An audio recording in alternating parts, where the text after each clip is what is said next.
Yeah, I think you used a great word there, subjective. I think culture is not something that analysts tend to be analytical and look for hard quantifiable data tend to gravitate to. And it's been a journey for us. I think we've always had an intuition that culture was really important, but how do you diagnose that as an outsider? It's no easy feat. And we've come at it from many different fronts.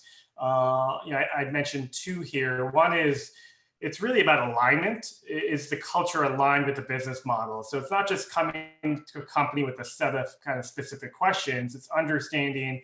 It goes back to the moat trajectory conversation we had. What's the behavior that's driving that moat forward? And does the culture incentivize that behavior? So it's reverse engineering really what the culture is.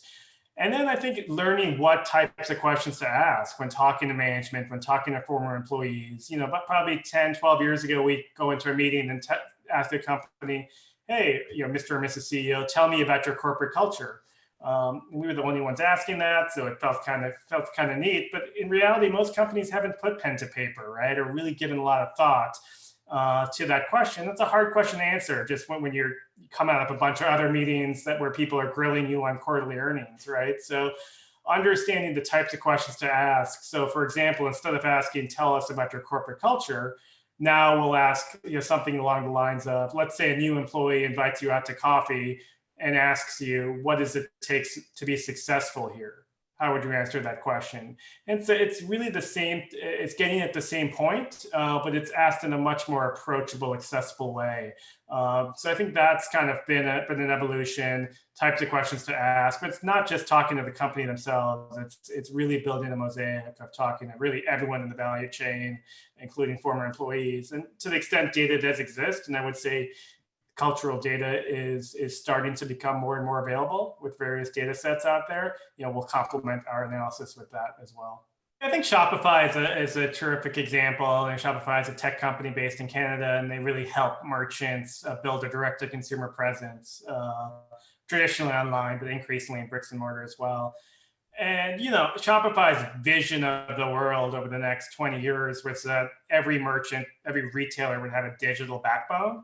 And then there'd be various channels that they sell through, whether it's e-commerce, mobile apps, Instagram, and bricks and mortar. And what happened with COVID is their vision of the world was pulled forward for probably a decade, right? Just because of how much changed in such a short time. And it caused a lot of small merchants a lot of angst. And this was a company that our thesis was rooted in a culture that was both adaptable and very merchant focused.